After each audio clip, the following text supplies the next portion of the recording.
All right. Hello, everybody, and welcome to the show. You are now watching A Deeper PTE.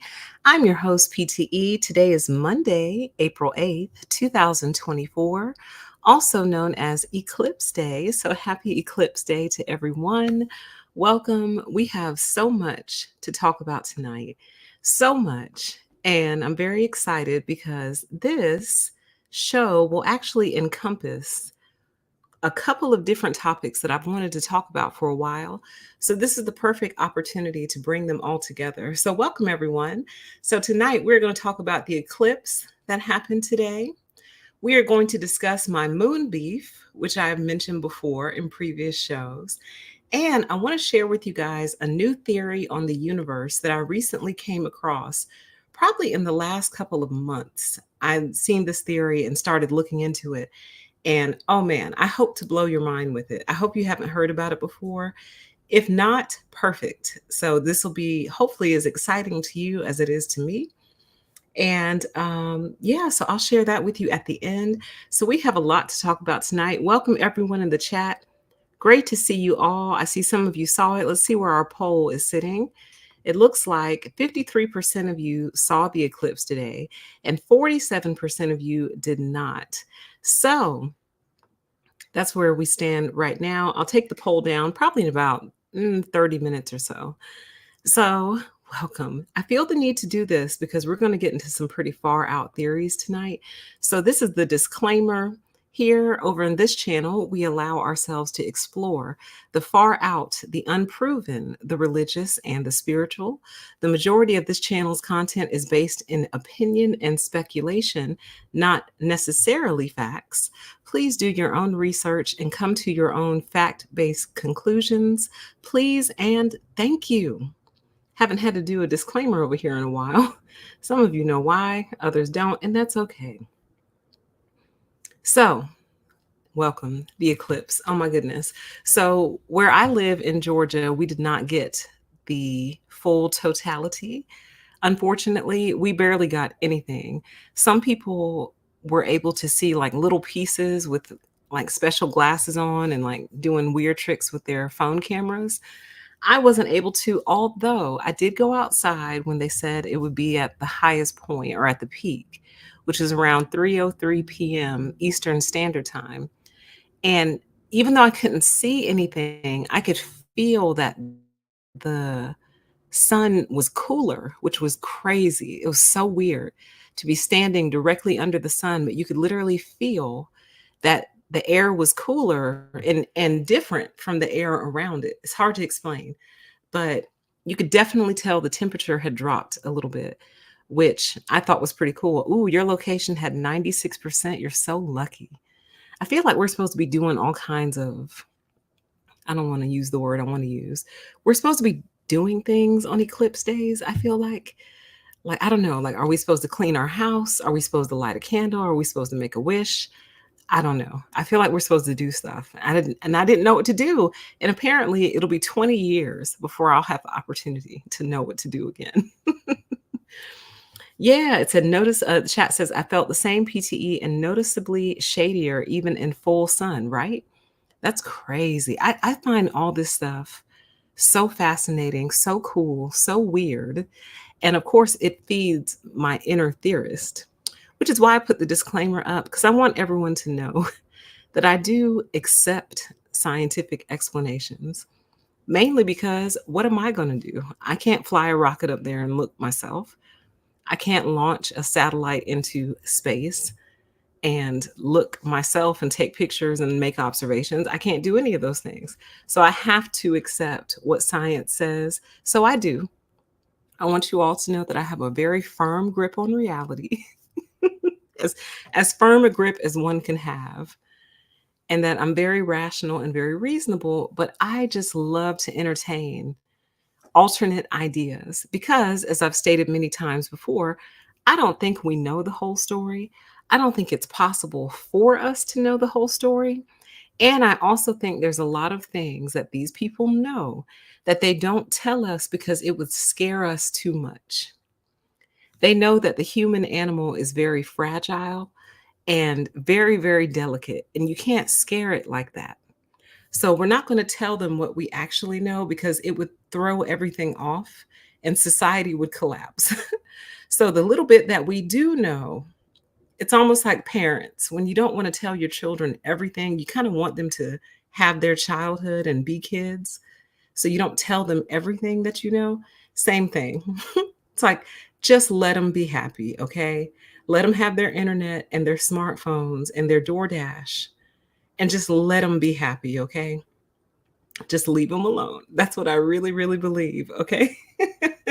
So let's first look at some of the news reporting from around the country today. And then what we're going to do from there is we're going to kind of dive into some of my thoughts and theories around eclipses.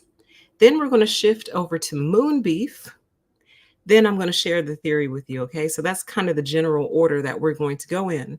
So I did not refresh this page for about an hour. So this is just kind of where it is. This is the Associated Press News. Not going to play this video because they have a tendency to hit you with copyright strikes.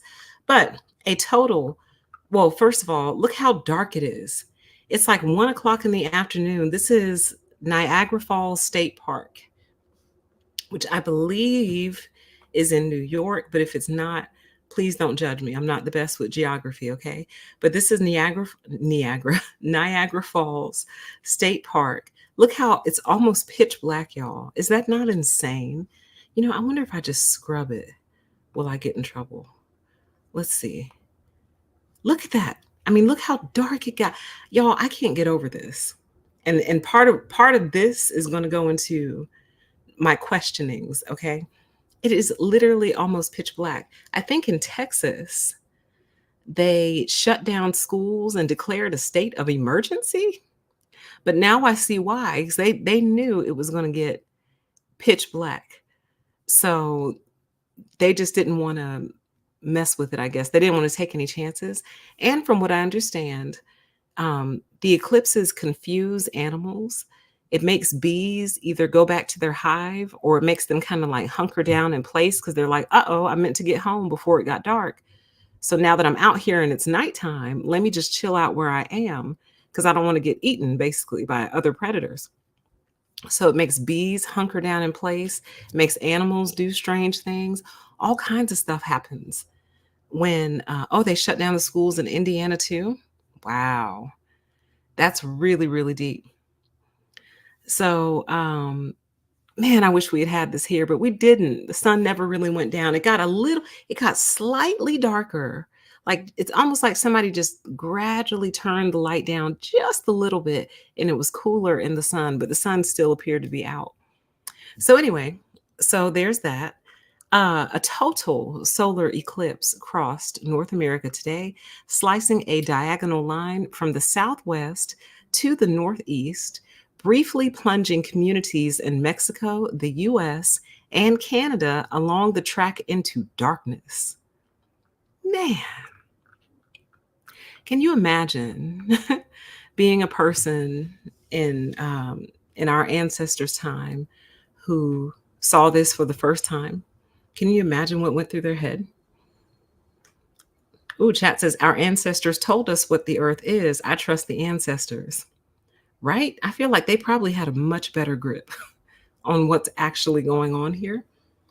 When is the next total solar eclipse? Full solar eclipses occur every year or 2 or 3, but they are often in places where almost no one can see them, over the Pacific Ocean or Antarctica. The next total solar eclipse in 2026 will grace the northern fringes of Greenland, Iceland, and Spain, and another sweeps across northern Africa in 2027. North America won't experience totality again until 2033, but only in Alaska. That's it until 2044, when totality will be confined to Western Canada, Montana, and North Dakota. The next big one for the US is in 2045. That one will stretch from Northern California all the way to Cape Canaveral, Florida. So, oh man, that's triggering questions already. I'm trying to stay focused. I hope I remember to come back to this. Let me just write down something real quick so I remember what I want to say. Okay, My handwriting is horrible.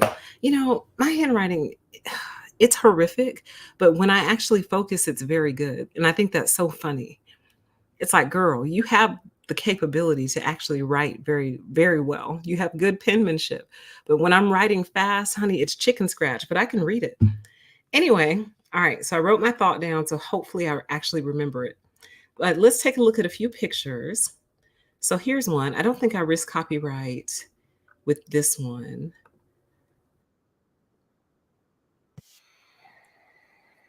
This is in Dallas, Texas. I mean, that is just crazy. This, y'all, I am just, I have so many questions, so many questions, many of which I'm getting ready to share with you. Okay. But that is just so wild to me. So apparently this is the moon in the middle, allegedly. That's the sun around it. And that's enough to black out the whole sky. Okay. We're going to talk about it. Oh, how do I make this go back down? Exit full screen. Exit full screen. Hold on. Good grief. Okay, go back. Oh, that's how you do it. Okay. All right. So that was that. And then here's a picture which looks a little edited to me. It's giving AI. It really is giving it's giving AI, but um I'm laughing because I just looked at somebody's comment over here. It says lies. I kind of feel the same. This is giving AI to me for many different reasons, like many different reasons. But whatever. Allegedly, this is a picture that was released from NASA. Okay. So NASA released this picture earlier. Oh, interesting. The chat says the eclipse appeared like a cloudy day here in Philly. It was the energy of the people leading up to it for me. Sorry, it was the energy of the people leading up to it for the duration that was shockingly peculiar to me. So, you know, I think everyone was excited because it's not going to happen here again for a long time. Well, in North America anyway. It's not going to cross over in North America for a while. But I don't know. I mean, it has generated a lot of buzz. I heard that hotels were jacking their prices up, hotels that were in the path of totality, jacking their prices up because so many people wanted to come see it and so many people actually did. So this did get a lot of attention. I actually had a whole different show planned for Permission to Exist, but then when all this went down, I was like, "Oh, we need to talk about this tonight." So I'll save that show for either later on this week or next week. So there's that, and then I searched this Eclipse 24, Eclipse 2024. Let's see if there's any other good ones. These are just pictures. This is the picture I jacked for the thumbnail. So there's that. I have, oh wait, oh, never mind. This video is not from the 2024 solar eclipse, but from the 2019 solar eclipse viewed from Chile. Okay, fair. Community notes are a good thing. Okay. All right. So there's that. So now let's get into some of my questions. Okay. And I know some of you who understand more about science and things of that nature will be like, oh, come on, PCE. We have answers to these questions. And I'm sure you have answers. I don't have answers that have satisfied me yet. Okay. But as I stated at the start of the show, I accept science. I do. I believe what they're saying only because I can't disprove it. The only thing I have to disprove it is my mind and my eyes. And that's it. So I accept what they're saying. I just have questions. That's all. It's kind of like, if a cop gets called out to a crime scene and the person who meets them at the door is like, oh, I didn't have anything to do with this. And the cop is like, I accept that. I just have a few questions. Same thing. Same thing. I accept that you didn't have anything to do with this, but I just have a couple questions for you. That's all. So, okay, let's start talking through some of the questions that I have, some of the speculations that I have around all this. So, what is the scientific explanation for an eclipse? The scientific explanation is that an eclipse is caused by the moon passing between the earth and the sun. Fair. And apparently, when it does that, a shadow is cast because the sun is behind the moon and the moon is lined up in such a way with the sun that it basically perfectly covers it. And the shadow that is created by that is what causes everything to go dark. Fine. Okay. Totally got it, right? I got that. I got that part. So here's my question. If that is the case, if that is the case, then how come we don't see the moon before or after the eclipse? That is my first question to you. You are telling me that because of the celestial alignment of the moon and the position the sun is in and the distance the moon is in and the distance that we're in, we're aligned. I think on the axis or whatever, we're aligned. We're lined up. And because we're lined up so perfectly, the moon casts basically a perfect shadow that blackens everything in its path for a certain distance and then moves off and goes on about its business. But my question is, then how come we can't see it? How come we don't see the moon approaching? And how come we don't see the moon departing? Now, some of you might say, well, because PTE, the sun is so bright that it hides the moon from our eyes because it's so bright that, you can't see the moon when it's approaching or when it leaves because the sun is so bright. So if that's the case, then riddle me this then how come this is a thing? Okay. This is actually a picture I took. And man, when I tell you, the camera did it no justice what I was actually looking at, because the moon was actually very big that day. But this is broad daylight. Okay. It's probably like 12 o'clock, maybe 1 o'clock in this picture. I could actually pull it up and tell you. Why don't I do that? Just for the sake of being thorough. Let me find that picture really quick. And let me tell you what time it was taken. Okay. All right. So I'm mature enough to admit when I can put my foot in my mouth. This picture was taken at 7:25 p.m. Eastern Standard Time. Okay. So even with that said, you can see how blue the sky still is. The sun was still up. It was taken in April 16th, 2019 at 7:25 p.m. So the sun was still up, basically. So my question is, even though the sun was going down in this particular picture, how come we cannot see the moon approaching and leaving? That's my question. We should be able to actually literally see the moon and be like, there's the moon. Do you see it? Oh my gosh, there it goes. Hey, it's covering the sun and now it's leaving. But we don't. All we see is a black disc, a perfect circular disc, might I add. It's perfect. It's literally perfect. But we, for whatever reason, can't see the moon itself, which doesn't make any sense to me. Chat says, I was thinking the exact same thing. Wow. We should be able to see it, mainly because we can see the moon. We see it all the time. We see it at night. We see it in the daytime. Sometimes when I'm driving to work and the sun is coming up and the moon is still out, and I'm like, you guys need to sync up. Y'all got to get coordinated. You're supposed to be gone. The sun is coming up. You're supposed to be out of here, but I can still see you. You just parked.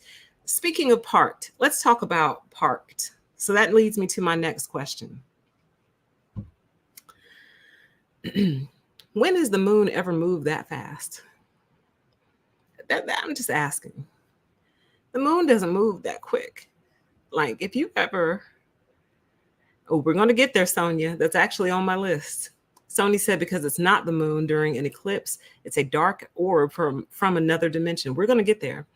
Um, when have you ever seen the moon move that fast? The moon doesn't move like that. The moon doesn't move that quick. It doesn't. Have you ever just sat and watched the moon at night?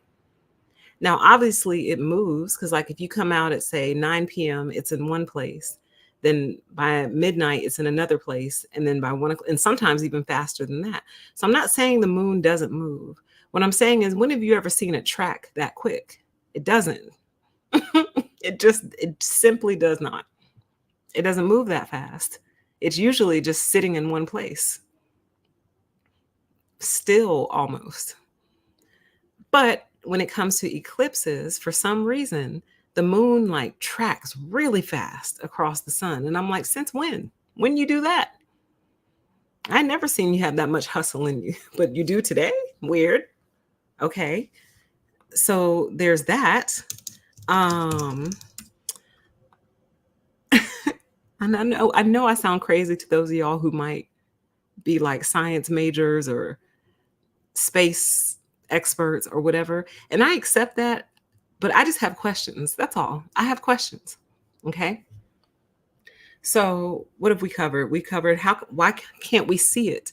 Why can't we see the actual moon as it approaches the sun and as it leaves? Because we should be able to, because we can see it any other day, even though this picture was taken at 7 o'clock at night. So I can still see it. You mean to tell me the sun is that bright? The sun ain't that bright. Okay.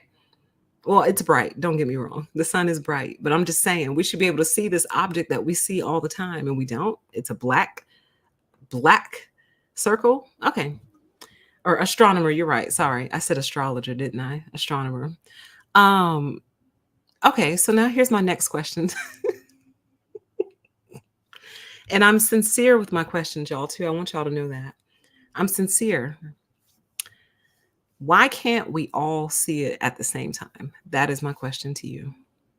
If the sun is providing daylight to literally 1/2 of the entire globe, and it is so far away that it has the ability to do that, it's so big and it's so bright that it is daytime for all of us at the same time at certain times of the day. It becomes daytime because that's just how far away it is, and that's just how bright it is, right? So theoretically, we're only facing one side of the sun, if that makes sense. Even though I know a circle or oh my God, a sphere doesn't have a side per se. What I'm saying is the way we're facing it, it's big enough and bright enough to cover 1/2 of the entire earth and make it daytime for us while the other side is in nighttime. So if that is the case, how come we can't all see it at the same time? How come? Like, and I've been thinking, I've literally been thinking about this all day. I'm like, so you mean to tell me the sun is blocked in Texas, but not in Georgia? That doesn't make sense to me, you guys. It doesn't make sense to me. And I think about it a lot. I'm like, if the sun only lit up 1/4 of the earth at a time, that would make sense to me. Because then that would mean it's closer and smaller and able to be blocked out by the perfect positioning of the moon. But if the sun is far enough away to make it daytime for all of us at the same time, and the moon is crossing over it right now or whenever, it should be blocked for all of us, not some of us. Because then to me, that means that something isn't adding up. Like something is not making sense to me. And it equally doesn't make sense to me that we would even get a partial. So Georgia got a partial, nothing like Texas and the path that it was on. Absolutely nothing like that.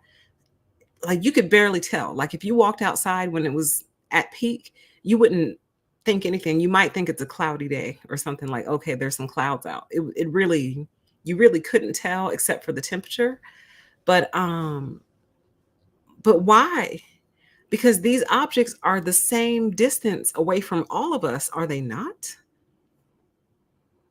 Are they not the same distance? The moon is the same distance from all of us, from me in Georgia and from you in Texas. It's the same distance away. And then people will say, well, it's because of where the moon is crossing. But that doesn't make any sense either. Because if you're telling me, okay, the moon is not over Georgia today, the moon is over Texas. Okay, fine, but the moon is blocking out the sun that covers all of us.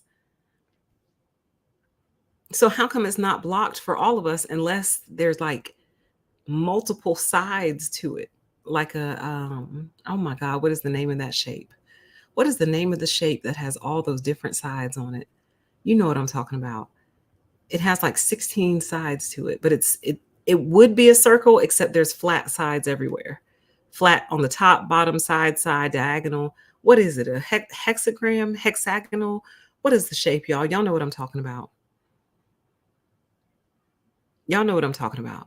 So anyway, that would make sense if the sun has faces to it. Kind of similar to a prism. Yes, very similar to a prism. Because I'm just not processing. And maybe I'm just like slow, you know? I accept that I could just simply be slow, and that's fine.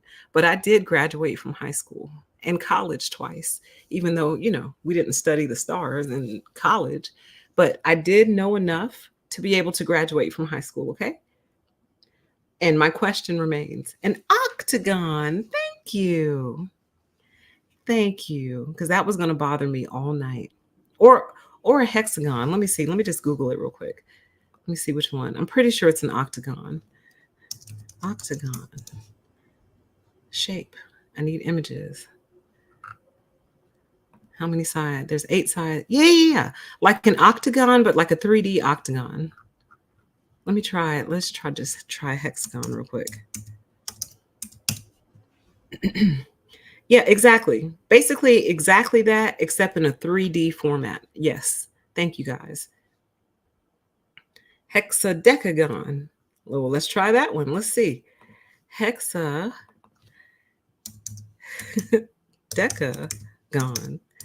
Boom. Well, that too. Listen, you guys have the right idea, okay? Basically, an object that's somewhat circular but not smooth and has multiple sides on it. If that's what the sun is like, then it makes sense to me that you could block out a side of it. But it's daylight for the rest of us. That doesn't make any sense to me, y'all. I'm sorry. It just doesn't, because like I'm trying to think. Like my brain is really going right now, because it's like, okay, if the moon moves in front of the sun, that's lighting up the earth for all of us at the same time.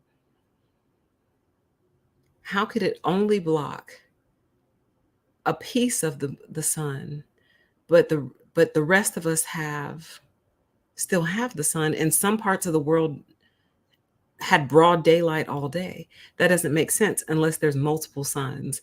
Whew, but that's another topic.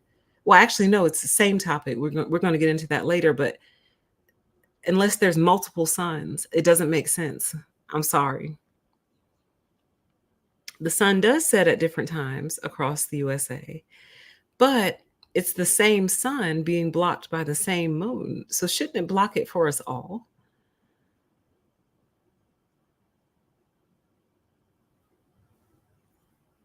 It says, think of 2 basketballs in the middle of a gymnasium.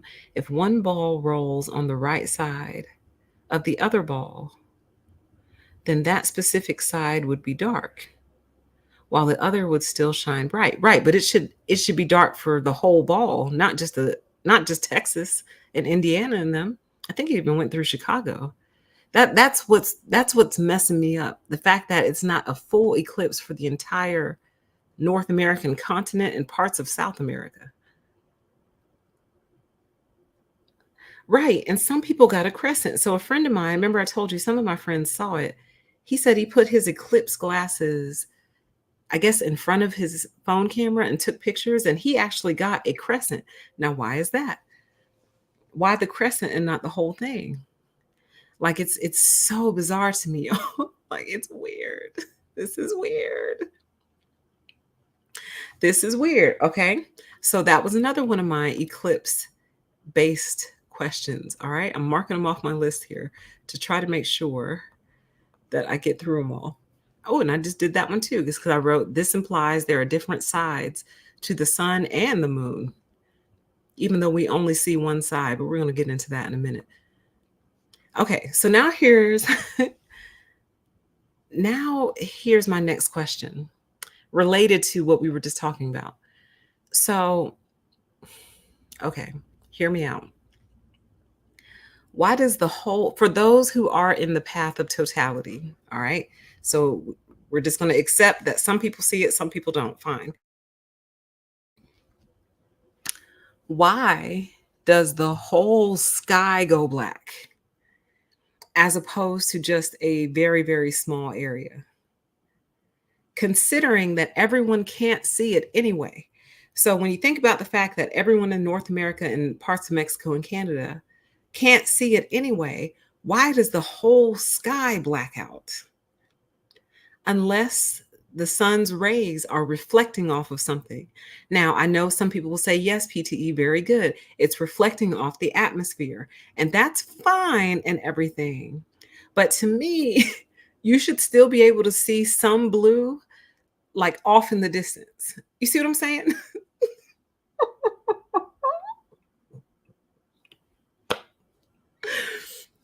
Do you see what I'm saying? Like, it's almost like the sun is an optical illusion. I'm serious, y'all. I'm being so for real. It's almost like the sun is an optical illusion and the moon might be one too. Because like, why? Okay, let me pull up another picture. Let me pull up the NASA picture again so I can show you what I'm talking about. Blah, blah, blah, blah, blah. Where is it? I think it's over here. Yeah. All right. Let's examine this picture together. Okay. So you can see what I'm saying.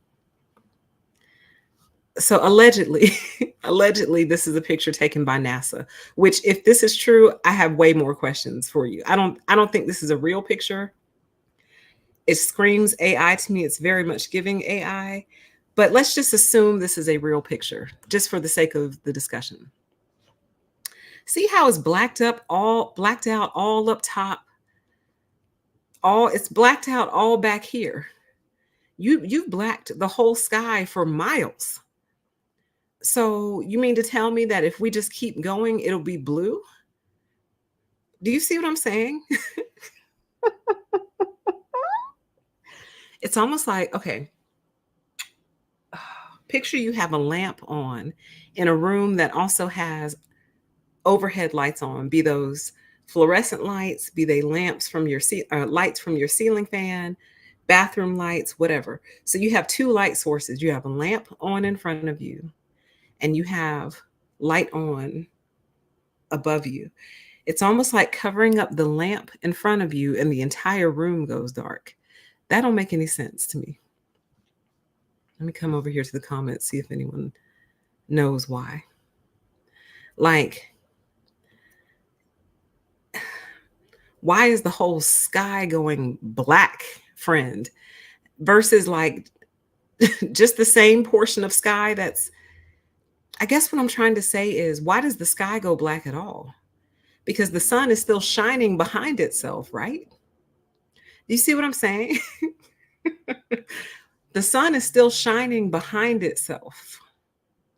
It's only being blocked in front of itself for us, but it's still shining behind itself. So why is the sky going black at all? It seems to me that all that should be happening is a shadow, a very circular shadow should be being cast on the ground, but it's still daytime.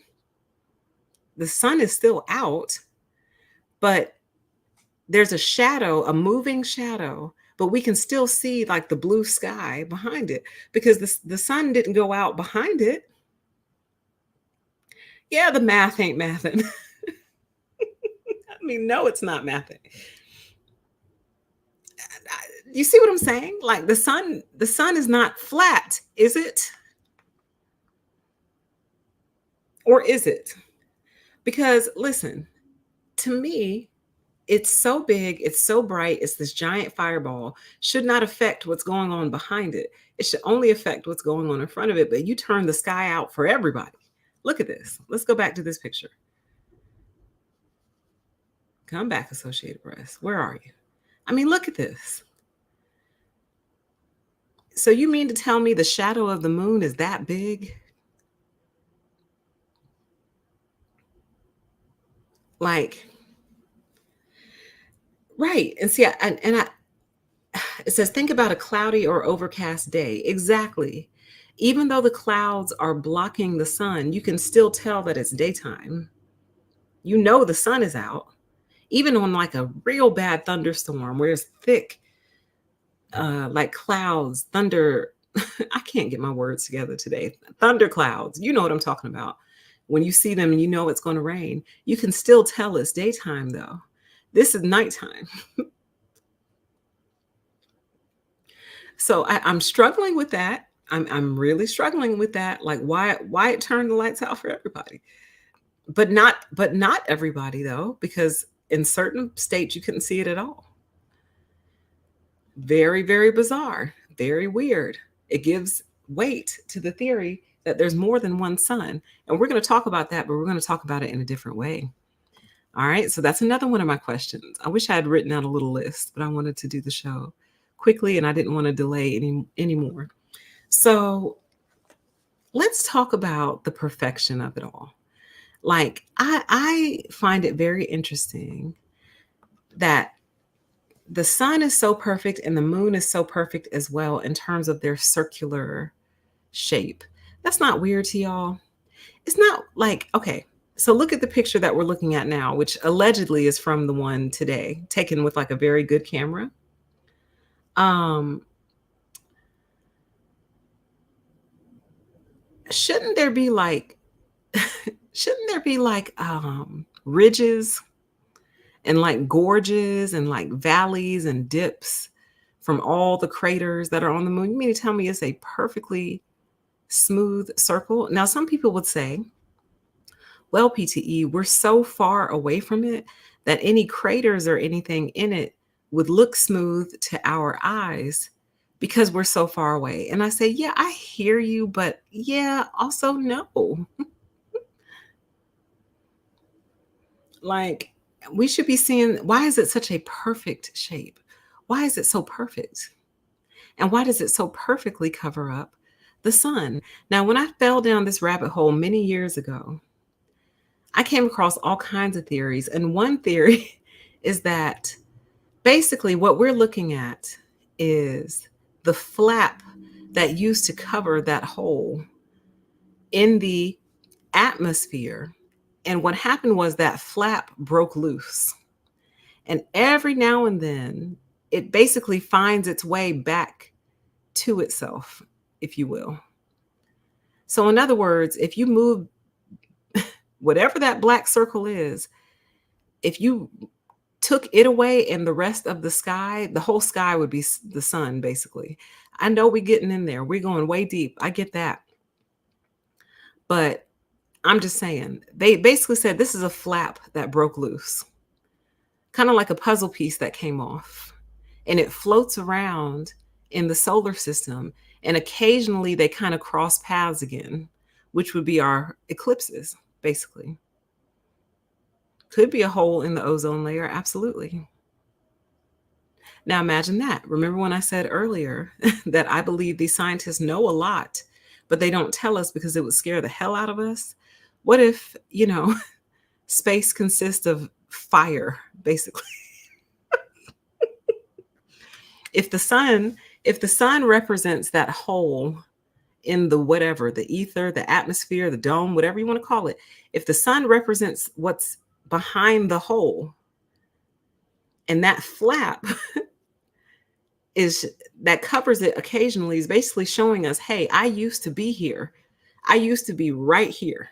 But then something happened that caused me to dislodge. And this is what's behind all of this. This is what's behind the night sky. This is what's behind the blue daytime sky. This is what is actually back there. And it's basically showing itself every day in the form of sunshine, but you don't realize that. You just call it the sun and you love it. You love to lay in it, and it's wonderful, right? But just as wonderful as the sun is equally beneficial as it is harmful, as we know, because the sun grows things, it gives us light, it's food for plants, and then animals eat plants, and then we eat plants or animals, depending on your dietary preferences. So the sun is good. It's a good thing, right? But too much sun does what? It can burn the skin. It can scorch crops if they don't have like, the proper balance or protection or whatever. And sometimes if it gets hot enough, the sun can actually kill you if it gets hot enough. You know what I'm saying? Or if you're in it too long or you don't have air or whatever. So it's a good force and a bad force. And this little thing that comes across it every couple of years and causes an eclipse is basically showing you, hey, this is what's back here.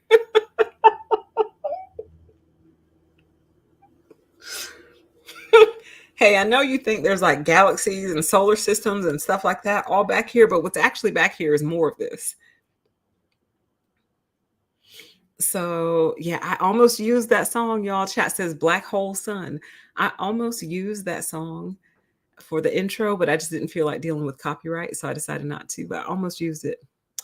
Um, yeah, like a hole in the ozone layer, exactly. Except what they don't tell you is what's back behind the hole is more sun. So something is actually over us, protecting us. It keeps the sun out for the most part. And if this flap were in place, we wouldn't know the sun existed at all. That's basically what I'm saying to you. If this flap did not cover it, we wouldn't know the sun even existed. We wouldn't even have a word for sun because we wouldn't be able to conceptualize it because we wouldn't be able to see it. But this flap got ripped off and it floats around, and occasionally it lines itself right back up with where it came from. And then because it can't stick to it, it just keeps going. It's something to think about. It's something to think about, okay? So and that perfect alignment is what makes me feel like that. And there's no jagged edges, no ridges, no craters, no dents, nothing. Okay? So there's that thought. And then I have one more thought, one or two more thoughts on the eclipse, and then I'll move into moon beef. So I take issue with the fact that they're actually able to predict this thing down to the hour. I think that is very, very, very, very, very weird. And I get it. I know there's people watching the movement of the moon, the movement of the sun, the stars.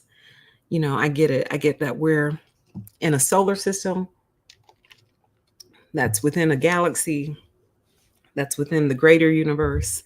Got it. Got it. I get all of that, right? But to me, the clockwork nature of it kind of freaks me out a little bit. Like, to me, what would make me more comfortable is if it was random. So you're going about your day, and scientists are like, oh, the moon is really close to lining up to the sun. We might have an eclipse in the next couple of days or weeks, but we don't know. We're not sure, right? We might have an eclipse because they look like they're getting really close, but we're not sure. Honey, they are sure down to the hour. They are sure down to the hour, the pathway, how long it's going to last, and when the next one is going to happen. They can predict it out years in the future. That is weird AF. That is very strange. And it should strike you all as strange because the universe itself seems so random to me. Like it seems like it seems like such a random thing. But how random can it be when you can predict this down to the day and the hour? That's weird. And y'all are bringing up the comet, like Halley's Comet, right? They can predict Halley's Comet, but not all of them, though.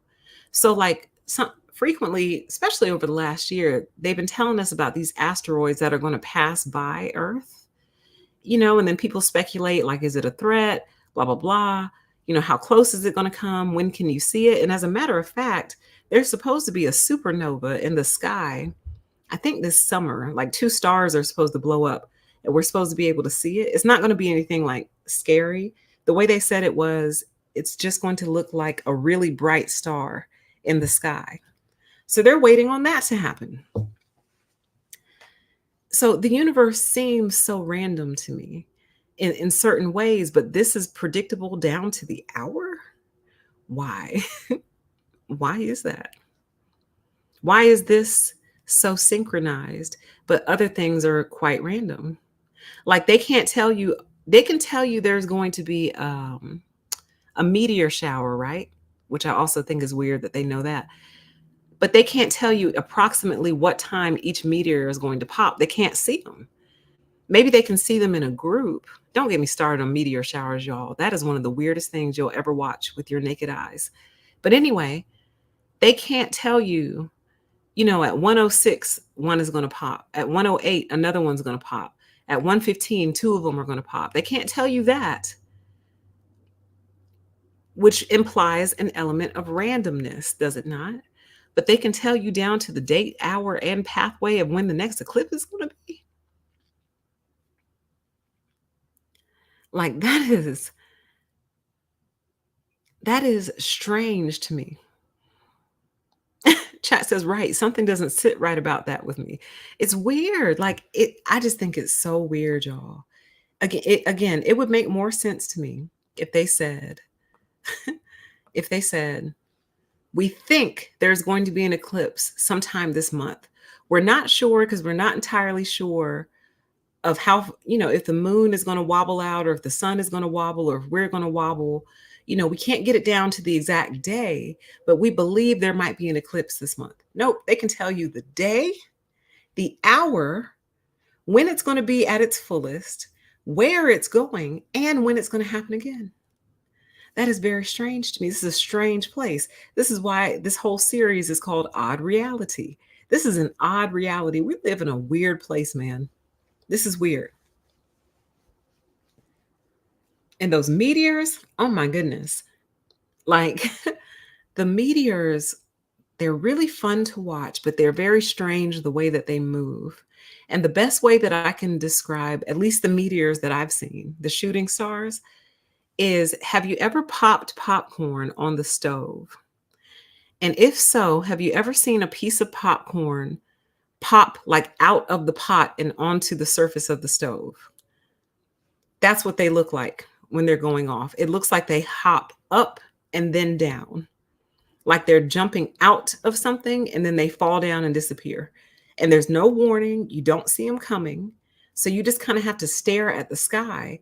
And then you'll catch one like in the corner of your eye and you're like, oh, there's one. Oh, there's one. But it happens so quick. And it looks like they hop up and down, like they're hopping out, like popcorn hopping out of the pot onto the surface of the stove.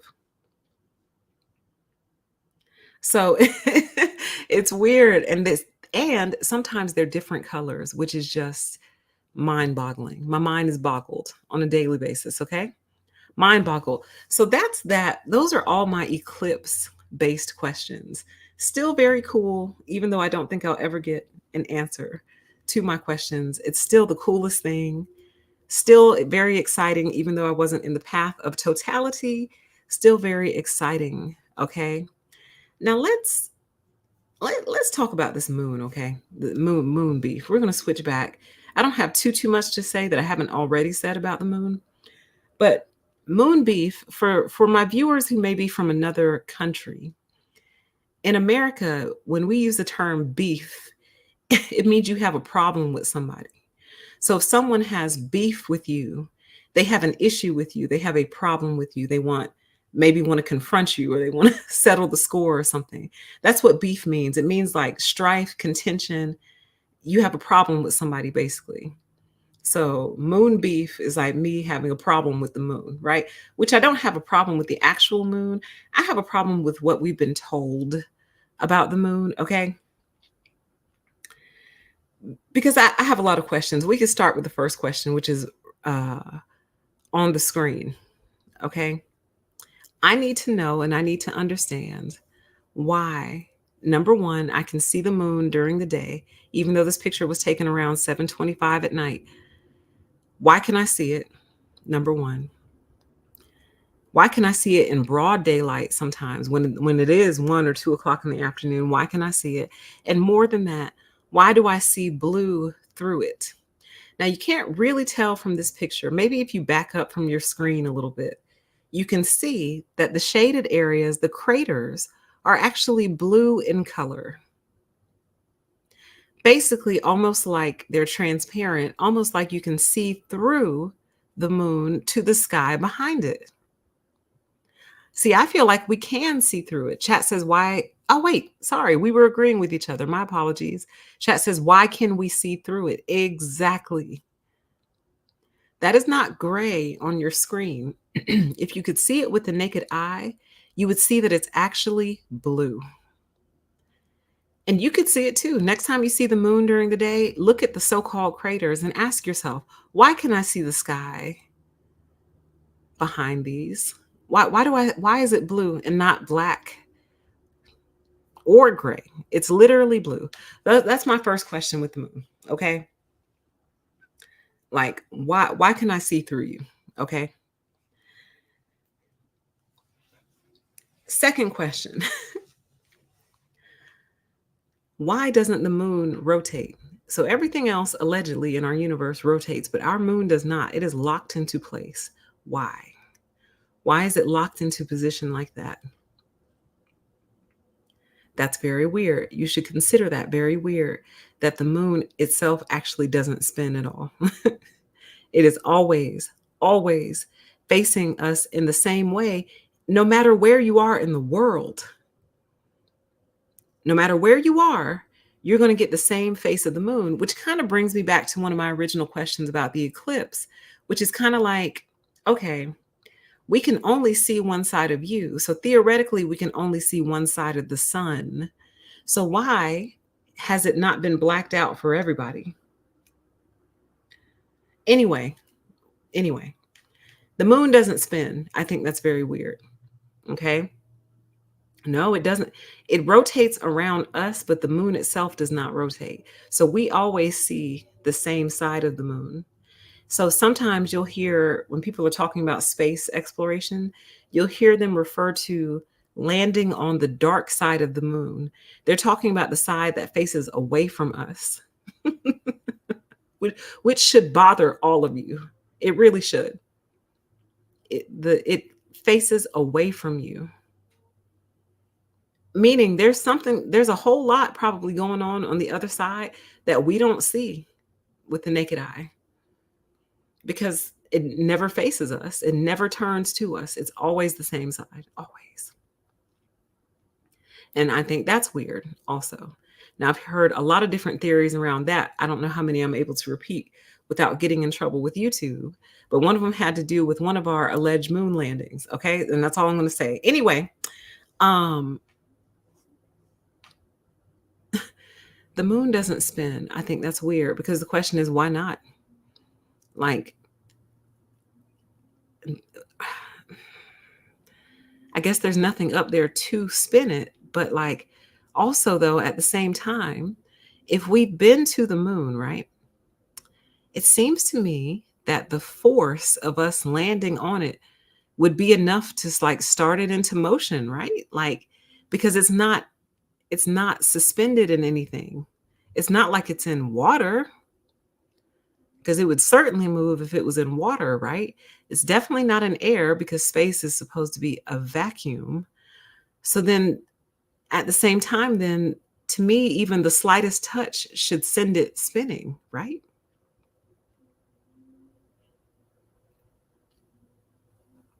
Like, do you see what I'm saying? Like, it seems like just taking a step on it would send it spinning because there's nothing stopping it from not spinning, right?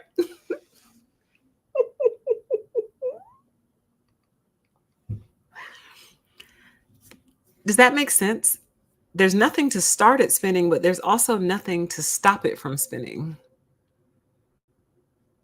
Yeah, the slightest touch. It seems like the slightest touch should send it like you know what I mean? But it's still, but not entirely though, because now on to my next piece of moon beef. I wish I had a better picture of the moon. Let me see if I've got one in my archives here, since we talk about this kind of stuff all the time. Um, no, I don't. Dang. Oh well, no worries. Um, let's talk about these moon phases, honey, because I cannot. Okay. Let me pull that up in Google real quick. I seriously cannot. Okay. Moon phases. These are the things I think about when I'm home. All right. So let me share my screen with you. And as I'm driving around, these are the thoughts that I think about. Okay. Let's talk about these moon phases, all right? So here, this is a good one. So my understanding of the phases of the moon are that they're based on, oh man. Basically, the earth casts a shadow on the moon. When the moon, it goes like moon, earth, sun. So like when the sun is behind us, the earth, based on our position and the sun's position, cast a shadow on the moon. And that's why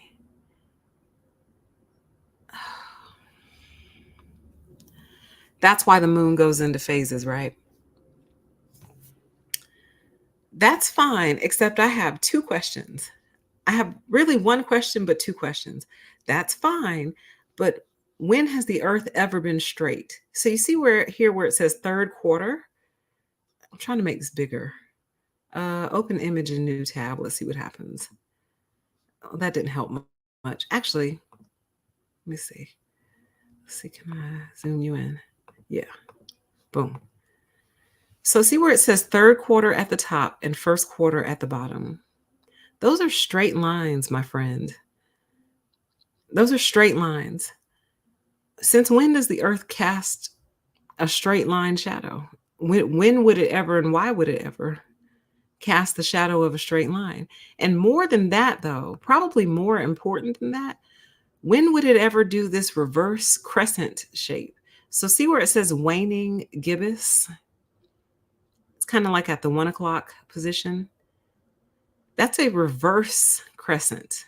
So the waning crescent actually makes sense because then you see like the roundness of the earth right here. And it makes sense. Okay, the earth must be going from left to right. So it's right here, and then here's the moon. The waning gibbous doesn't make any sense, babe. Nor this third quarter or first quarter or waxing gibbous. Now that I look at it, waning gibbous and waxing gibbous don't make any sense, nor do third quarter or first quarter. The only ones that make sense are waning crescent, new moon, and waxing crescent and full moon. That's it. So it's kind of like, do you guys see what I'm saying? I promise y'all I'm not insane. I promise y'all I'm not crazy. I promise. Isn't that what all crazy people say though? No, I'm just kidding. I promise y'all I have a firm grip on reality, okay? These are just the things that I think about. Like when I'm looking up at the moon and I'm seeing a straight line, and I'm told that the phases are due to the Earth's position relative to the sun and the shadow that it's casting. Okay, that's great. Then why are there straight lines and reverse crescents then? That doesn't make any sense. Third quarter makes no sense. Waning gibbous makes no sense. Full moon makes sense to me. Waxing gibbous makes no sense. First quarter makes no sense. Waning crescent makes sense. New moon makes sense. Waxing crescent makes sense. And full moon makes sense. Those make sense. It just I just cannot be sold on this straight line, y'all. I just can't. Or the gibbuses. They just don't make sense to me. Because you know what question it makes me ask? It makes me ask the question, if this if the moon phases are the result of the earth casting a shadow on the moon, then what shape is the earth really? What shape are we? What shape are we really if this is the shadow that we're casting? What shape are we? Like, because it's starting to seem like we're not necessarily a sphere or a plane. We might be shaped like something else entirely. So the flat earthers say that the earth is flat, we're a flat plane. The globers say the earth is round and we are a sphere. And what I am saying is, what if we're neither?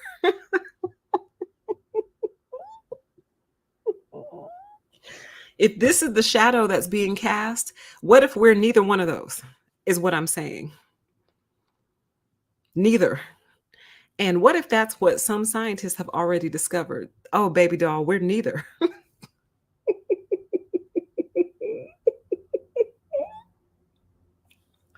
Oh, sweetie, let them fight about globe Earth versus flat Earth. Let them duke it out. Because if they knew the truth, we would have a real problem on our hands. What if we're actually neither? And the moon tells us that every night. Well, the diagram can't be a lie because we can see it with our bare eyes. Like, I wonder what position the moon is in tonight. Let me see.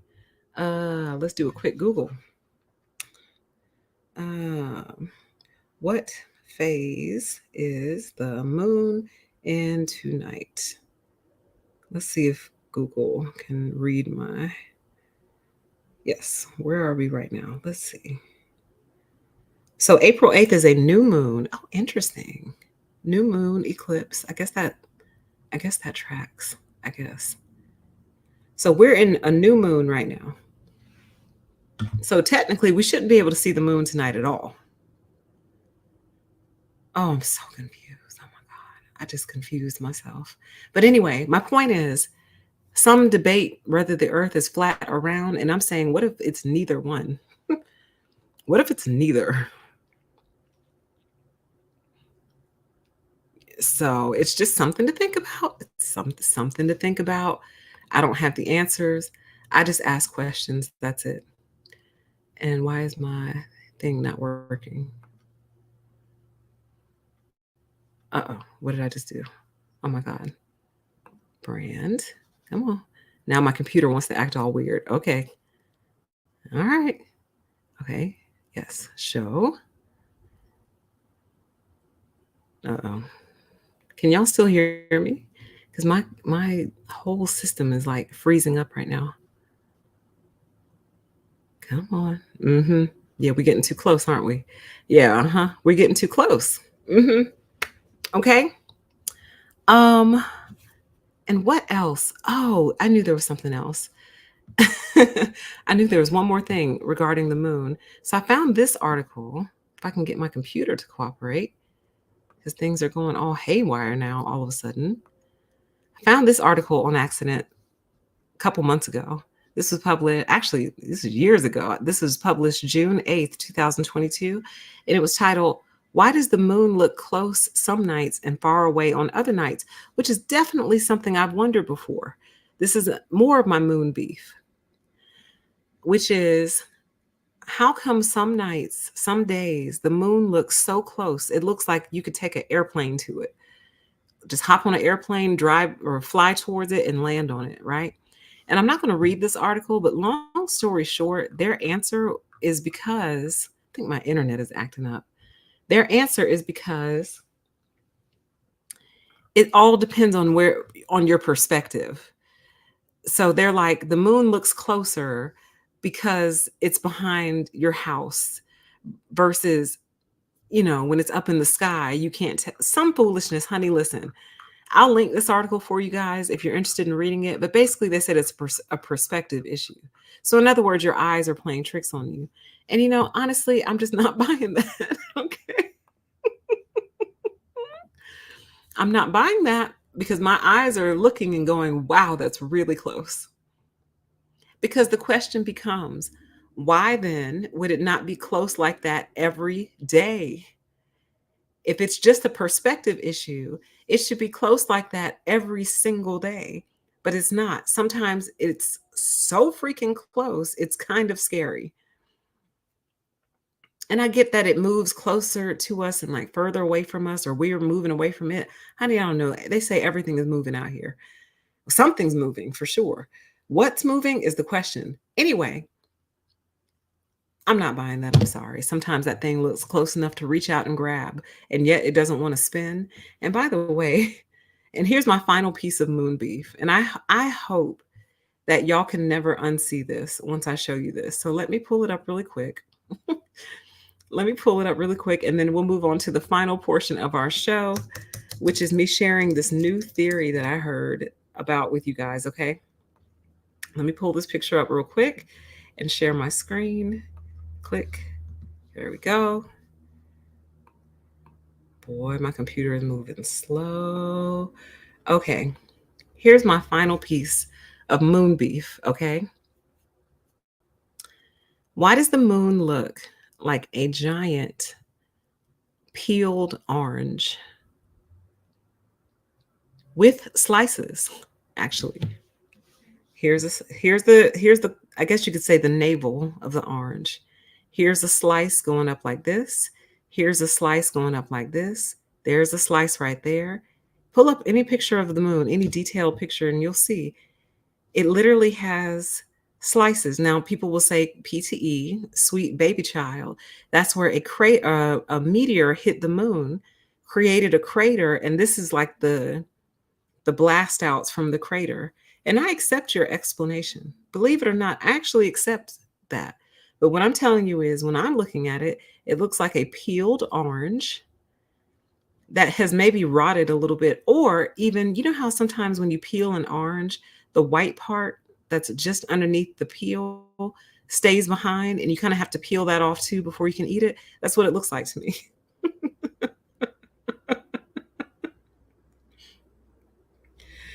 Chat says, now you've gone too far.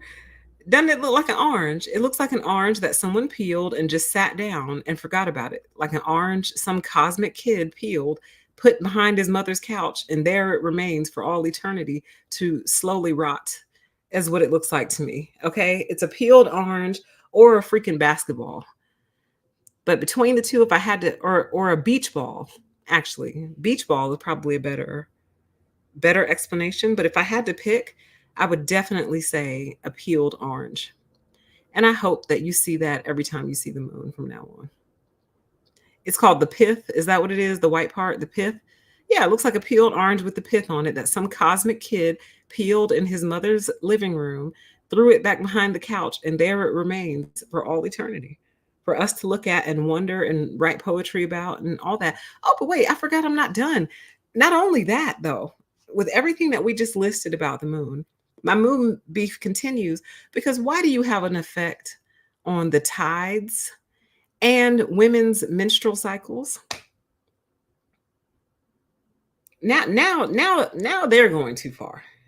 This strange peeled orange in the sky that doesn't spin also has an effect on the tides, the ocean tides, and women's menstrual cycles. What is going on here? When are you people going to tell us the truth? When are y'all going to tell us the truth? What is all this, huh? What is this? Today was the perfect day. It's Eclipse day. You know what I'm saying? Y'all could have just come on out with the whole truth today. Today would have been a great day.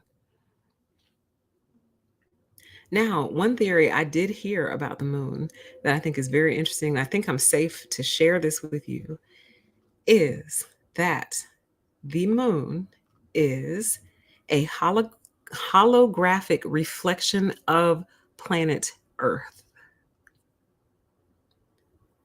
Now that'll blow your mind. It blew my mind When I first heard that theory, I could not stop thinking about it. And it actually made perfect sense to me too. It really did. But some people believe that the moon is a reflection of planet Earth. So basically, we are looking at ourselves. Now, what it's reflecting off of, I have no idea. Why it goes through phases, no idea. Because then that means then if the moon is a reflection of planet Earth, then that means something is coming in between us and creating the shadows that cause the moon phases. And if that's the case, what the hell is doing that then? If the moon is a reflection of Earth and the moon phases are a function of some shadow, what in God's name is casting that shadow?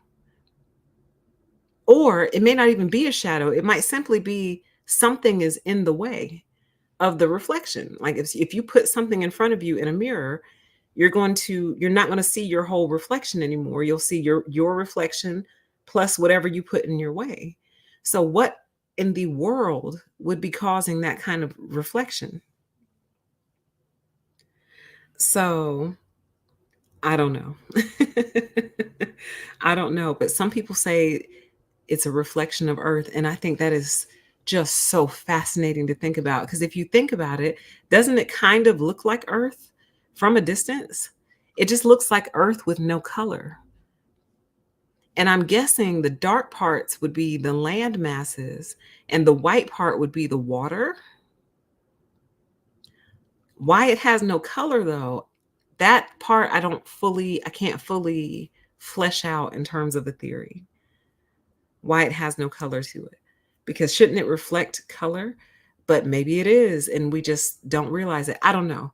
But the reflection theory really holds a lot of weight in my book. It really does, because it's like that would explain why it never changes in terms of it doesn't spin, because it's locked in with its own reflection. So if its reflection is not spinning, it's not spinning. Listen, it's too much, okay? Too much, okay? Too much.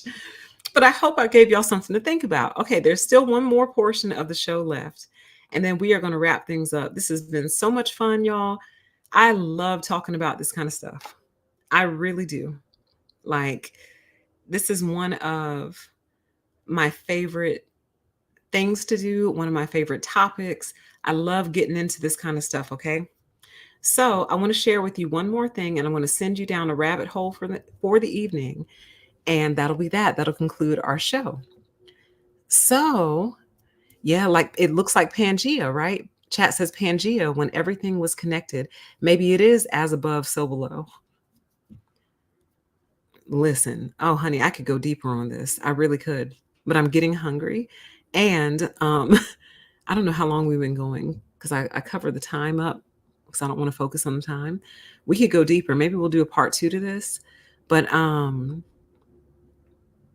because, okay, sorry, I have to go back there really quick, because here's another way to think about it. Where is it? Here's another way to think about it. So if we are a reflection, right? Our mind automatically goes to, okay, so this might be Africa, maybe this is North America, maybe whatever, blah blah blah.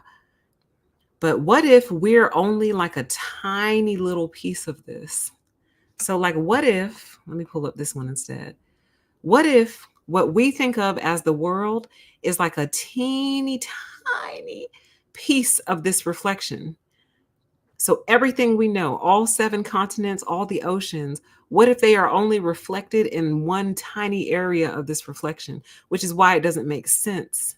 Because it's like, well, where's all the green? Where's all the blue? Maybe it's there. You just can't see it because it's so small. And everything else that we see is what's actually around us. So in other words, if you can see my cursor, which I think you can, like maybe this little strip right here is Antarctica. You see what I'm saying? And the North Pole and the South Pole, maybe it all is like, this is where it stops for us. But we're actually sitting on something much larger then we realize we're just a tiny little dot on this big ass dot. Do you see what I'm saying?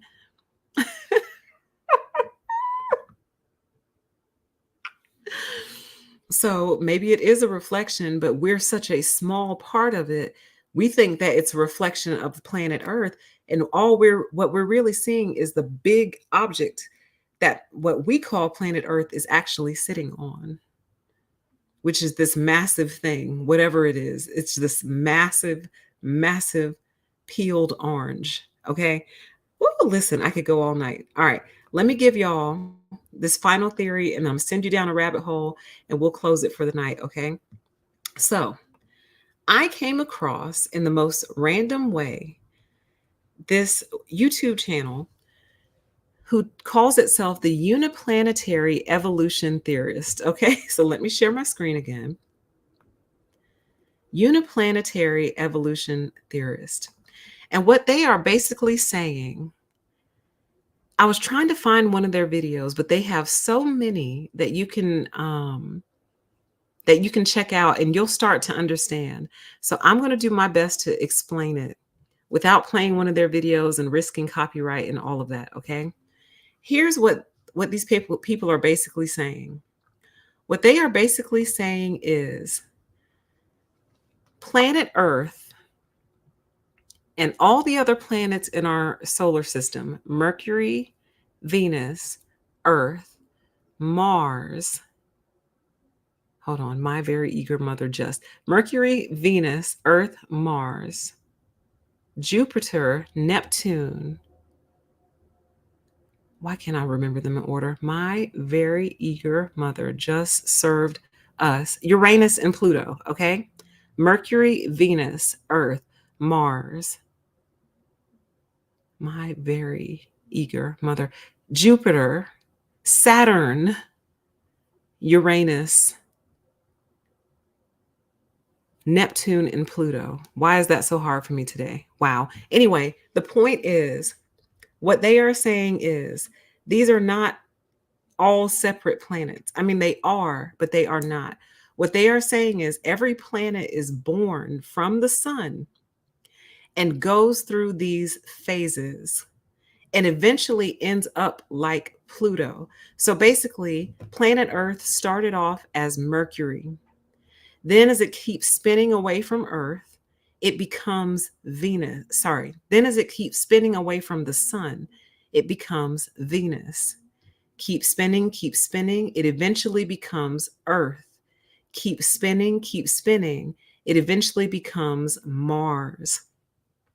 Keep spinning, it eventually becomes Jupiter. Keep spinning, it becomes Saturn. Keep spinning, it becomes my very eager mother just served us. What is it, pizza? Just served us Uranus. Keep spinning, it becomes Pluto. And then eventually, I guess it just dissolves into nothingness, honey, or becomes a dwarf star. I don't know. But the point that they're trying to make is that each planet in our solar system is basically a planet in a different phase of its own existence. So in other words, what they've taught us throughout school is that all these planets came together when they started gathering together different elements from the universe and the galaxy, and gravity kind of compacted them all into their own unique little system, right? What this theory is saying is that that is not true.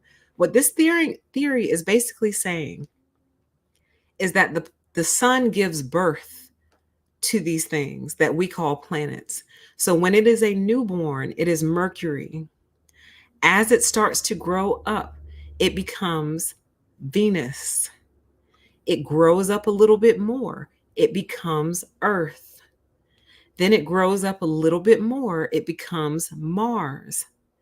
Then it grows up a little bit more. It becomes Jupiter. Then it grows up a little bit more. Damn it, Saturn with the rings. It becomes Saturn. Grows up a little. Well, actually, now it's starting to enter into its elderly years. So Saturn, it's like a senior citizen, maybe middle age. Then it becomes just served us, Uranus. Now it's starting to get elderly. And basically, then it becomes Pluto and then it dies. So, you know how they say Pluto is no longer a planet? That's because it has reached the end of its life cycle. So, basically, what I'm saying to you is Pluto was once Mercury. Pluto was once very close to the sun, just like Mercury is. This is the end of its life cycle, basically. So they call it the uniplanetary evolution theory. In other words, the one planet evolving. So, in other words, here's another way to think about it if it's not making sense.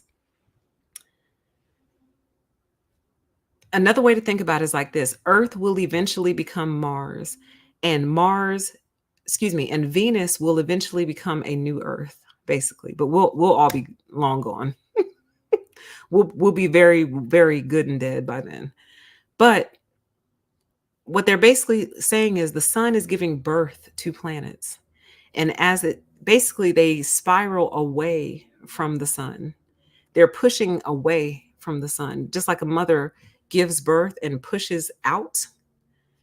Well, that's the whole thing. So, chat says so eventually all the planets go into the sun. So, here's the thing: the people who created this theory don't think so.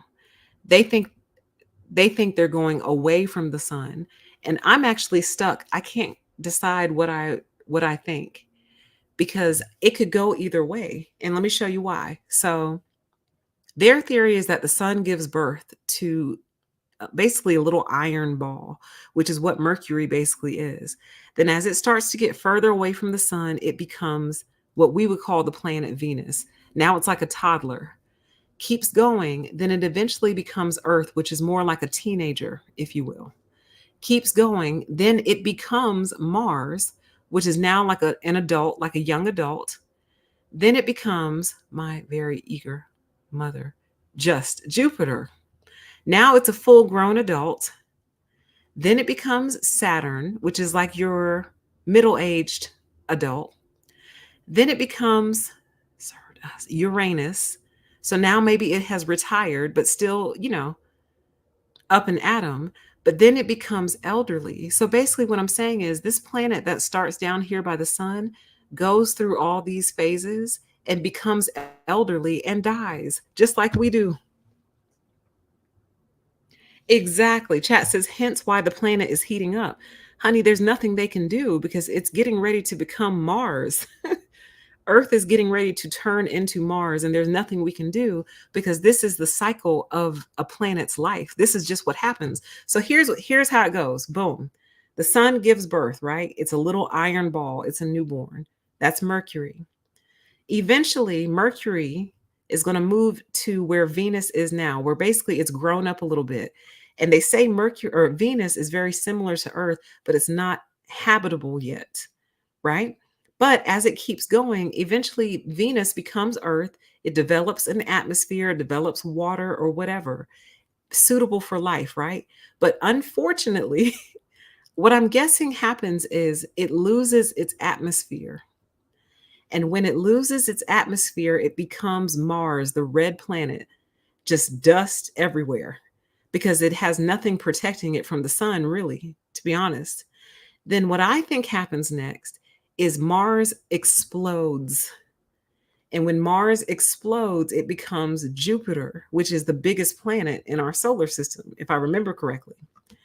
But then something happens that either causes an explosion or an implosion, which is what creates the rings around Saturn. Those dust rings are basically, I think, Jupiter collapsing on itself. And because of whatever causes this spiral motion, it holds some of its dust clouds nearby. So Saturn's rings are basically Jupiter exploded, basically, and became Saturn.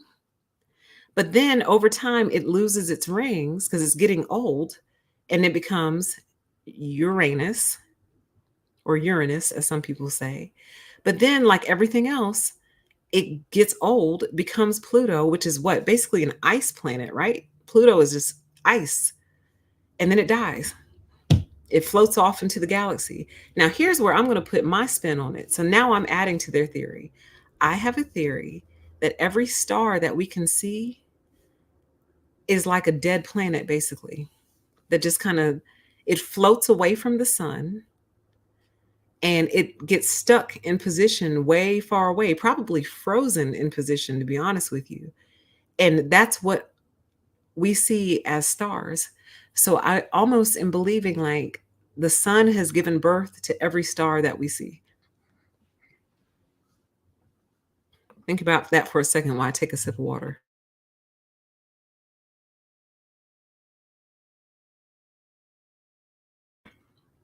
So let's do a quick recap. Wait, before we do the recap, now, the scary part is this could also be true in the reverse. Okay. So it comes in as Pluto, then becomes Uranus, then becomes Saturn, then becomes Jupiter, then collapses down into Mars, then somehow becomes planet Earth. But you're getting too close to the sun. So then you become Venus. Then when the sun burns you up, you become Mercury, and then you go back into the sun. It's one or the other. It's one way or the other. It's deep, right? Chat says little corpses, space is a graveyard. Exactly. Y'all are getting exactly what I'm saying. Now, this is not what the people who make this theory believe. The star theory is what I think. I'm like, oh my God. So in theory, there's only one sun. It gives birth to everything in the universe. And every star that we see is just a dead planet, basically, that drifted away from the sun and is now stuck in place. And I guess they turned to diamonds or something. I don't know why they're sparkly. That I can't answer. Like why they twinkle, that I don't know. But every single star we see is just a planet that drifted away from the mother, basically, which is the sun, and got stuck in its position because it's so far away from that heat source, it can't move. Excuse me. So what's the good news and bad news? The good news is, well, what is the good news? I don't know that there is good news for humans in all life. Oh, there is good news. Sorry. The good news is that Earth, what we call planet Earth, basically respawns itself every couple of billion years. So there will be another planet Earth. We just won't be here to see it, basically, unless you believe in the afterlife and all that. We won't be here to see it, but Earth will live again because Earth always does live, because it's the third step in this cycle. So if my theory is correct, then that means there have been billions and trillions of planet Earths before, because they're all the same planet. Hence the name uniplanetary evolution theorist, one planet.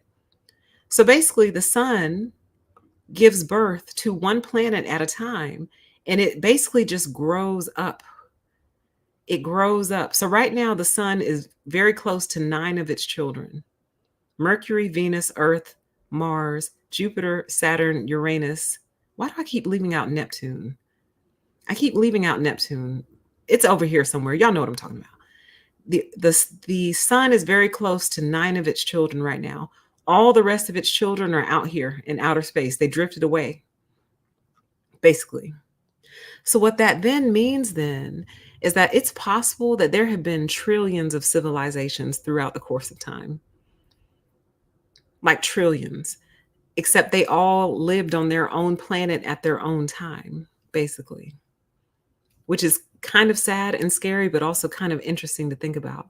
So if every star represents a dead planet, every star was once planet Earth. It just eventually drifted away from the source, which is the sun. Do y'all see what I'm saying?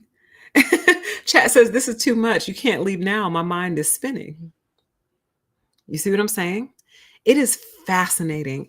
Let me get y'all the link to their channel so you can go explore, because for whatever reason, you cannot find them. When I searched their name directly, I couldn't find them. Like I had to go find an old video that I watched and find my way to their channel that way. But I'm going to drop this link on y'all so y'all can go look at it yourself. Now, let me give a caveat really quick.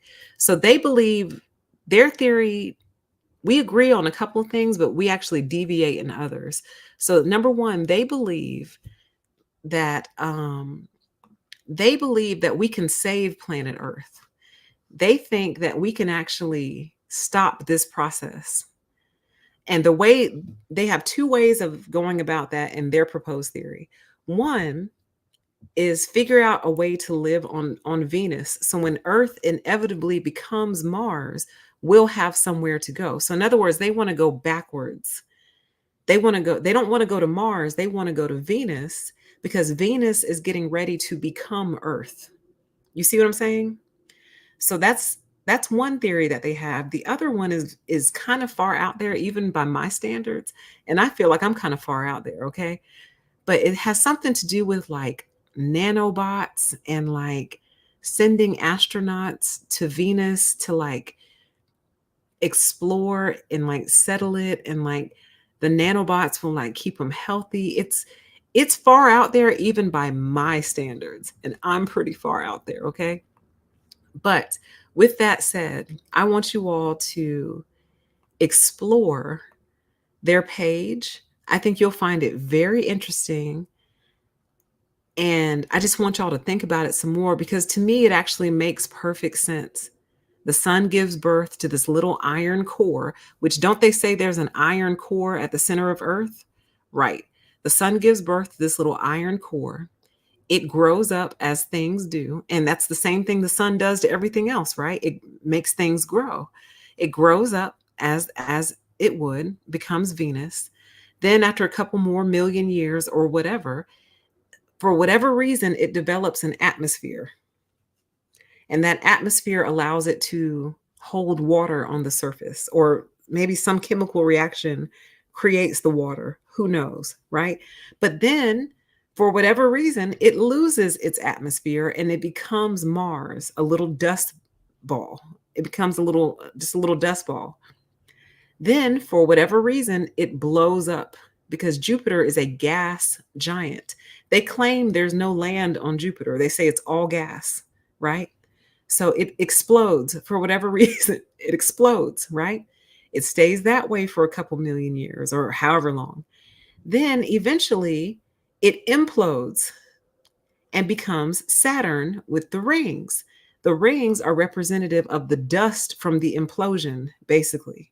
Like it can't escape. It's stuck in the cycle around it. So it's almost like it's holding it.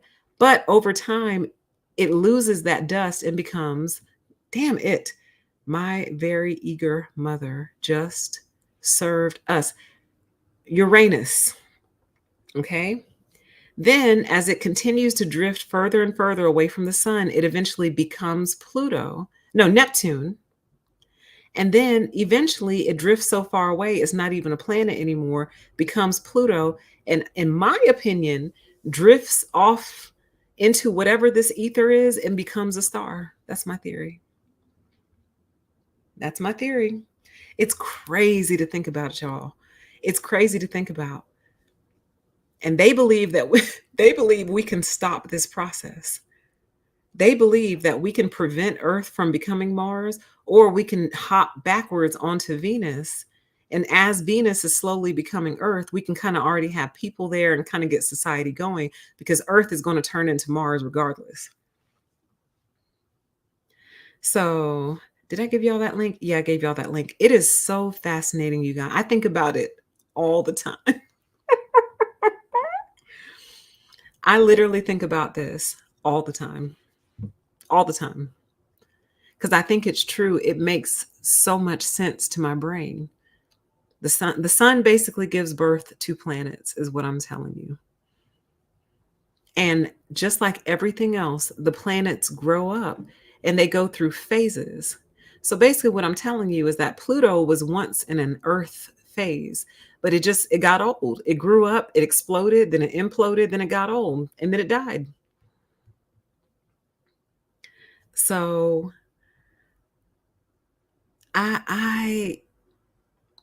yeah, exactly. Chat says not wanting to offend anyone by saying this, but it kind of seems logical that people have believed the sun is God. Absolutely, it seems logical, especially when you consider the fact that the sun might actually be giving birth to the earth itself. It just doesn't come out as earth, it comes out as Mercury. And then it grows up just like a baby does and becomes a toddler, which is Venus. Then it grows up some more and becomes a teenager, which is Earth. Then it grows up some more, becomes a young adult, which is Mars. And what do young adults do? Young adults usually don't have their lives together. You see how Mars is collapsed on itself, you know, because it's out here trying to live. It's struggling in these streets. But then it gets its shit together, becomes a full grown adult, which is Jupiter. But then it, for whatever reason, blows up and kind of collapses on itself, but it still holds it together a little bit. That would be Saturn, served us. Uranus, and then it retires, and that's Uranus. My very eager mother just served us. Then it becomes Neptune. Now you're elderly. And then it becomes Pluto, which is basically when it passes away and dies. And the sun just keeps doing it. It just keeps spitting them out, just not very fast, though. They don't come out quickly. They come out kind of slow, like a baby does. A baby takes its time. So it's something to think about, y'all. I think it's incredible to think about. I think it's amazing to think about. And then it's also kind of crazy to think about, like, if that is true, and if we've had other Earths before, trillions of them, then is it not possible then that on some of the previous Earths, technology was developed to kind of save themselves, basically? Like maybe they had this revelation, maybe they understood our planet is getting ready to become Mars, basically. So we have to build something. We have to do something to save ourselves. And maybe some of them were successful and maybe some of them weren't successful. Who knows? There's been trillions of them. So I'm sure they've tried everything over the course of that time. It's so deep, y'all. Like it's so deep. Like it's so exciting to me because as someone who consumes a lot of content, I often don't really hear new ideas. Like I hear a lot of repetition out there in the world. So when I came across this one, I was like, "Oh my God, this is fascinating. Why is nobody talking about this?" I'm going to drop the link again, just in case anyone just got here. So big shout out to Uniplanetary evolution theorists who are the ones putting these videos out. I sincerely hope you'll go check them out. For those listening on playback, I will link them in the comment section. And anything else oh my God, I skipped over something entirely. Oh my God. Can I go back real quick, y'all? I'm sorry. When we were talking about when we were talking about the eclipse and the moon, I skipped over something entirely, which is, I just have to say this because I'll be mad at myself. Some people think there's actually a second sun in our solar system. Okay. This is really deep. Let me read through this real quick. The nemesis theory is sometimes called the two suns theory or second sun theory, and it refers to a theoretical second sun in our solar system, a dwarf star named after the Greek goddess of vengeance. In the English vocabulary, the word nemesis has come to mean downfall or ruin, and surely nothing good can result from a celestial body bearing this moniker. According to one theory, nemesis will indeed bring about our ruin one day by setting in motion an extinction event that will wipe us off the face of the earth. Yay! Proponents of the nemesis theory say it has happened before. In fact, every 26 to 28 million years, the earth has a little problem. Some horrible and mysterious catastrophe brings about mass extinction, destroying a large percentage of life on the planet and altering the balance of nature. So guys, what if that is that extinction level event? What if that's what turns Earth into Mars every 26 to 28 million years? Maybe that's how long it takes for these planets to go through these cycles. But what if that's it? That's what happens. Something comes along, boom, it all blows up, it all burns up, and it becomes Mars. But anyway, I'll link this for y'all too. But basically, there are some people who believe that we have two suns in our solar system, but the other one is black. It's black. And so we were talking about that sun, that song earlier, Black Hole Sun. That's what it's referring to. It's referring to this other sun that we can't see. And it made me think of the yin yang sign, yin and yang. I said yin yang, Lord have mercy. That's a rap duo, honey. The yin and yang sign. Here's our sun, the yellow sun, and here's the black sun. And it's basically like this is the cycle of life. Like there's two of them. Oh, it's so deep, y'all. We might have to do a part two on this. When I listen to the playback, I'll take notes. And if I have enough for a part two, we might do a part two. But basically, what other people are saying is that the black sun, the one that we can't see, is also what causes eclipses. God, I'm so glad I remembered this. So, this, what they're telling us is the moon is not. It's the black sun, basically. It's the other sun lining up with its twin, basically, and being like, hey, twin, hey, and then going on about its business. So, oh, so deep, so many thoughts. Some people say there's a second sun. Some people say it's the black sun. Some people say that brings destruction. And it made me literally think of the yin and yang sign. Like they knew, like somebody said earlier in the show, our ancestors knew what was up and they tried to tell us. But now, we think all kinds of other different things and it's not true. But I mean, isn't this so representative of that? There's two suns and they both represent two totally different things. They bring good and bad, but it's also balanced, though. Oh, so deep. I'm so glad I remembered that. Yay. Oh my God, I'm so happy I remembered that. Oh, that was a lot. That was a lot, y'all. So I hope it all made sense.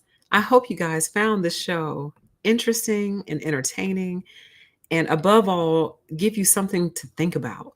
Like if you have friends in your life who like to talk about this kind of stuff, I hope this is something new for y'all to talk about amongst yourselves and look into and kind of research and all of that.